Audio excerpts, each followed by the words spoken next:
voit bien qu'ils essayent de prendre leur temps pour poser leur histoire. Et alors, ça m'a fait plaisir.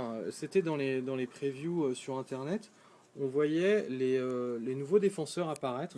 Donc, avec Power Man, version Ultimate, le fils de Satan.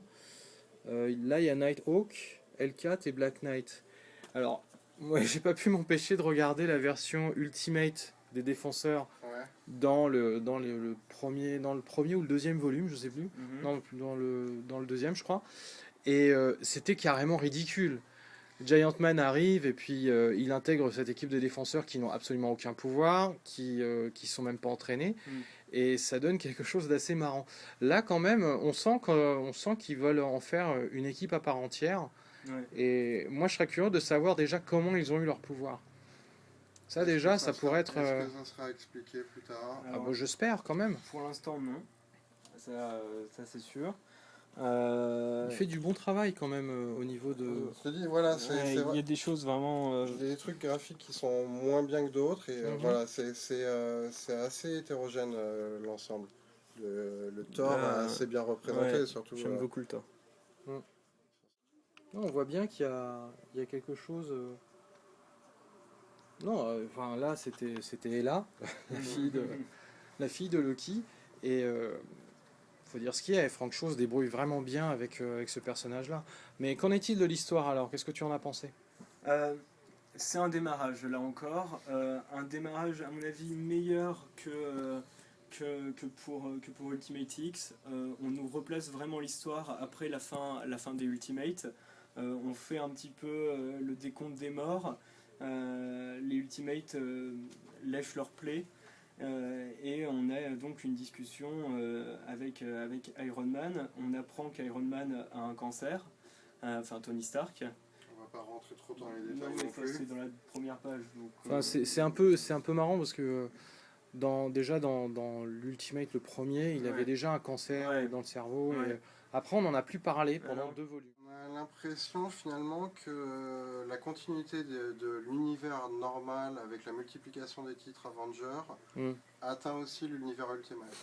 Ouais, ça c'est un petit problème, je pense.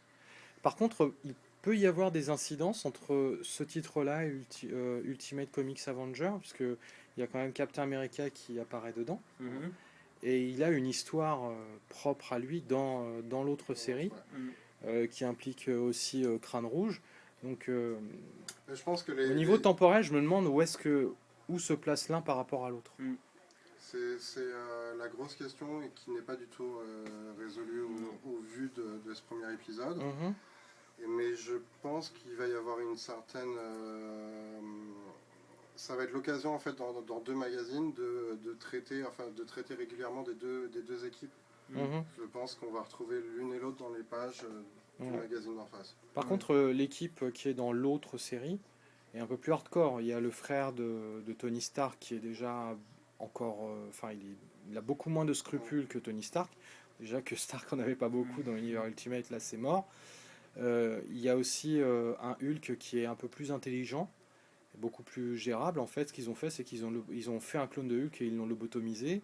Et il y a d'autres personnages comme ça. Bon, je vais pas rentrer dans les détails, mais c'est vraiment hardcore. On voit que Millar prend son pied avec cette série. Il la reprend en main, en fait. Ouais, c'est ce qui me plaît, moi. C'est le grand retour de Millar, et c'est ce qui était super intéressant dans les Ultimates au début. C'est quand il le scénarisait. Moi personnellement, j'ai jamais été un grand fan des Vengeurs, et les Ultimates m'a réconcilié avec cette série. Les Vengeurs, on le voit en poupe là ces derniers temps avec avec Bendis aux commandes depuis à peu près 4 ans, 5 ans. 5 Là, ans, ça arrête pas. Hein. C'est bizarre parce qu'avant c'était les titres X qui étaient tout en haut des charts et tout le monde se les arrachait, et maintenant ils sont un peu au fond du classement, donc ça me fait bizarre, moi perso. Et pourtant, c'est pas faute d'essayer de mettre de bons scénaristes. Ah bah ils ont mis Matt Fraction quand même, hein. C'est quand même pas rien. Non, c'est pas faute d'avoir essayé, mais je sais pas, c'est peut-être aussi on va dire peut-être que Civil War a travaillé plus en fond les titres Avengers, et le fait d'arrêter de faire Captain America comme il était nié dans les années 80 et 90, de lui donner une profondeur réelle. à peut-être développer l'intérêt des lecteurs pour ces séries-là. Mais j'attends de voir ce que va donner Second Coming, le prochain crossover Des X-Men. des X-Men, histoire de voir ce que ça va donner, parce que ça peut vraiment être intéressant. Alors, je reviens sur du français. Là, De la VF. Vient d'être réédité en VF les 2 Ah, premiers Tank volumes Girl. de Tank Girl. L'héroïne, la conductrice de tank amoureuse d'un kangourou, l'héroïne des années 80, de la fin des années 80 et des années 90. Ouais. Donc, comme c'est marqué sur l'autocollant de l'éditeur qu'on n'a pas eu le temps d'enlever, Jimmy Elwett, le designer du groupe Gorillaz, au dessin. Une bande dessinée qu'il a fait avec son camarade d'études des Beaux-Arts, Alan Martin, au scénario. On est en 88, c'est très mouvance punk. Tank Girl, pour les gens qui ne connaissent pas, donc vit en Australie, dans un monde où les kangourous sont vivants et parlent. Et elle est conductrice de tank et elle devait livrer des anus artificiels au président de l'Australie, ce qu'elle ne fera pas, donc elle va être recherchée. Une prime va être mise sur sa tête, elle va passer un petit peu dans une partie, on va dire un peu, pas bandit, mais elle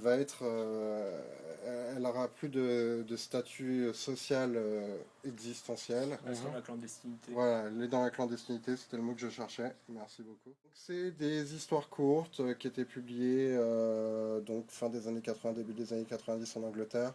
Et puis après, dans les prochains tomes, quand la couleur va arriver, c'est parce qu'ils vont être publiés aux États-Unis. Moi, j'avais très très peur de cette réédition. Je pensais que ça n'avait pas très bien vieilli. Et ben, je me suis complètement trompé.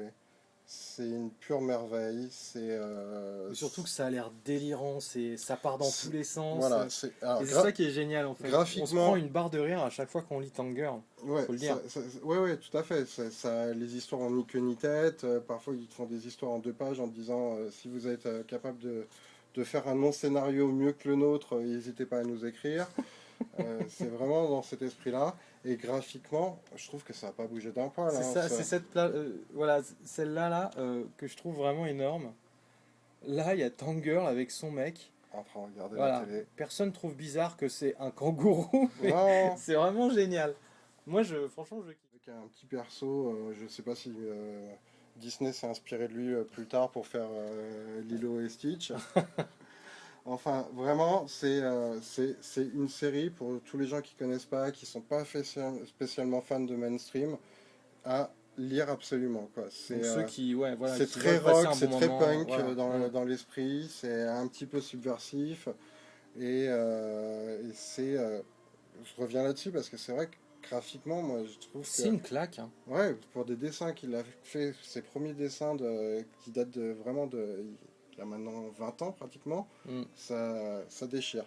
Ça déchire. Ouais, c'est clair. Et puis en plus, il y avait qu'une seule édition qui était sortie au milieu des années 90, qui était vraiment très difficile à trouver. Voilà, c'est une pure merveille. Jetez-vous dessus parce que ça vaut vraiment le coup. C'est une pure merveille, quoi. L'histoire, comme je vous dis, c'est presque du strip. Enfin, c'est des mini-histoires. C'est du délire complet, c'est de la parodie en permanence. Là, ils ont eu l'intelligence aussi de laisser un lexique à la fin. Pour que les gens soient pas perdus. Ouais, parce qu'il y a beaucoup de références à des dessinateurs anglais qui sont pas spécialement les plus connus parce que tout le monde lit pas 2000 AD. Ça sera en 3 volumes. Le 3e volume sort d'ici peu, quoi, courant mars. Et puis il y aura un artbook au mois d'avril. C'est à mettre entre toutes les mains. C'est vraiment, pour moi, c'est un must-have, quoi. Ouais, c'est un must-have, c'est un monument de la bande dessinée. Et pour les gens qui ont découvert Jimmy Elwett par Gorillaz, ils vont voir que tout ce qu'il y a dans Gorillaz, il l'avait déjà comme influence 15 ans plus tôt.